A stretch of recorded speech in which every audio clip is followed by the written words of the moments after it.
Hoje nós vamos falar sobre o combate à dengue e a importância de estarmos atentos aos criadouros para eliminá-los e assim conseguir prevenir dessa doença. Para conversar com a gente sobre este assunto, nós estamos recebendo aqui no programa Vida Plena a doutora Rafaela Arfai, infectologista do Hospital da Aeronáutica de São Paulo. Doutora, muito obrigada pela presença da senhora. Obrigada. Queria começar falando sobre a questão do mosquito transmissor. Como identificar? Ele tem alguma característica em especial? Ele tem uma característica. Ele é pequeno, né, menos de 1 centímetro. É um mosquito pintadinho, né, então a gente consegue ver que as patinhas é preto e branca. E eles têm um hábito diurno mesmo, né? Durante o dia, ele... É quando ele está rondando É ali. quando ele está rondando e fica perto das casas, né? Então isso é o que faz a doença ser tão disseminada, porque fica perto das casas onde tem as pessoas. Certo, ele não se espanta com gente. Não, não. Certo. E a gente, quando fala da dengue, pensa assim, dengue é toda uma coisa só. Existem tipos de dengue? Assim, tem 4 tipos de vírus, né? Porque o mosquito é o transmissor. Certo. São 4 tipos de vírus que causam a doença. A doença pode ser assintomática, pode ser a dengue clássica ou uma dengue hemorrágica, que é uma coisa mais grave, seria a dengue mais grave mesmo. Certo. A hemorrágica é aquela que normalmente leva a óbito a pessoa? Tem uma porcentagem maior de evoluir a óbito, né? Então, que precisa de internação, precisa de cuidados médicos intensivos. Certo. Agora, a gente normalmente percebe uma dificuldade no diagnóstico, talvez até pela confusão dos sintomas. Muitas vezes a gente acaba achando que está com uma coisa e às vezes pode ser a própria dengue. Como os médicos identificam? A dengue, ela tem sintomas como uma gripe forte, né? Por isso que é tão confundida, né? Então, assim, dá um mal-estar, dá dor de cabeça, dor atrás dos olhos, dor nas articulações. E, às vezes, pode passar como uma gripe, né? Pode dar febre alta, que pode durar até 7 dias. E o diagnóstico, depois que vai para o hospital, a gente tem umas características laboratoriais que a gente consegue identificar e a gente precisa de, principalmente, duas metodologias de diagnóstico. Uma que pode ser feita até 3 dias de sintomas, que é o que a gente chama de teste rápido. Então, até 3 dias a gente consegue detectar. E depois de 7 dias, a gente pode fazer a sorologia. Né? Então, é por isso que às vezes demora, porque se você passou dos 3 primeiros dias, você tem que esperar até o 7º para solicitar o outro exame. Entendi. Então, há esse momento por conta dessa necessidade dos exames. Agora, quando a gente pensa sobre essa questão, muitas vezes o próprio paciente não considera ter a dengue, então demora para buscar atendimento. Isso é um perigo, é um risco que a pessoa está correndo? Às vezes, como eu disse, né, parece que é só uma febre, uma gripe, mas o paciente tem que estar atento aos sinais de gravidade, que é sangramento.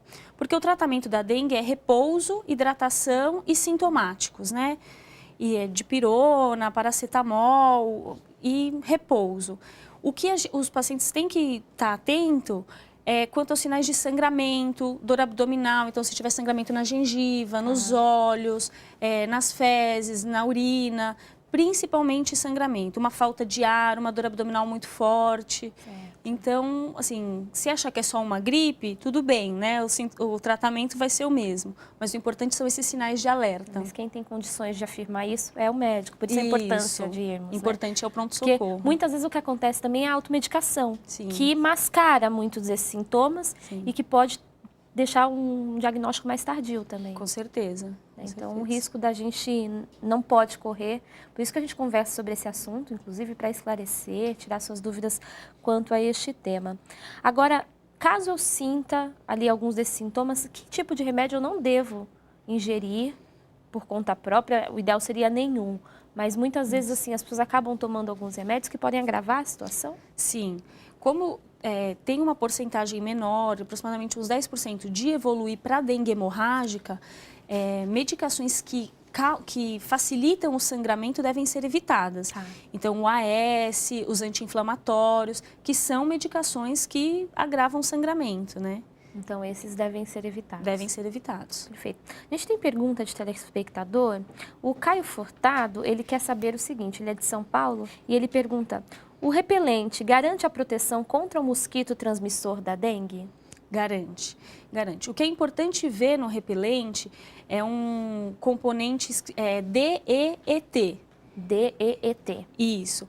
E esse componente é o que faz com que afaste realmente o mosquito. Certo. E o importante é que tenha mais de 30% desse composto para que o repelente dure pelo menos 5 horas. Tá. Porque senão tem que ficar se reaplicando e a gente sabe que não é sempre que é possível, né? É. O Caio também pergunta, doutora, se existe algum repelente ideal para pessoas acima de 76 anos de idade ou se o mesmo que se utiliza normalmente, existe essa diferença por faixa etária, por exemplo? Não. Tendo esse componente, né, que é o principal componente, criança pode usar, gestante pode usar, idoso pode usar, não tem nenhuma contraindicação. A não ser que tenha lesão de pele mesmo que possa prejudicar. Então, uma ferida, um machucado. Certo. A gente vai falar também sobre a questão dos criadouros, porque o multiplicar do mosquito é uma coisa que aumenta, inclusive, os índices de pessoas infectadas e o combate a esses criadouros acaba sendo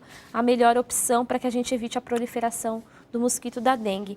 Como acabar com os criadouros, primeiramente, e quais seriam os principais locais que eles procriam, doutora? O mosquito, ele fica sempre perto dos seres humanos e lugar que tem água. Pode ser ou água corrente, água da natureza mesmo, ou lugares que se acumulam, né? Então, uma caixa d'água, um pneu, vaso que tenha possibilidade de ficar água embaixo. Então, é lá que o mosquito deposita os ovos e... Então, por exemplo, nesse caso que a gente mostrou aí, um vasinho de planta que parece inofensivo, com um pratinho junto, pode se tornar um criadouro? Pode sim. Então, o ideal é que se coloque terra, né? E não deixe a água mesmo parada lá para o mosquito se proliferar. A água, ele se prolifera na água limpa, na água suja? Tem alguma diferença? Não tem. É água. Então, pode ser água da natureza, pode ser um rio, um riacho, ou pode ser água de um vaso parada que se acumulou num pneu, num saco plástico. Certo. E normalmente alguns utensílios acabam ficando despercebidos aos nossos olhos. Por exemplo, garrafas, tampinhas de refrigerante. Sim. Tudo isso também pode, por menor que seja, porque assim, a tampinha é muito pequenininha. É muito pequenininha, mas tem um meio que, se tiver acúmulo de água, o mosquito pode se aproveitar disso, né? Se está lá esquecida, não mexe. Então não tem espaço pequeno nesse caso, né? Não tem problema. Não. É rápido, então a gente tem que tomar cuidado mesmo, porque essa limpeza tem que ser constante. Não dá para fazer assim, fiz uma vez e uma pronto, vez por já está ano resolvido. e tá tudo bem. Não, é importante. Tem que manter tudo seco.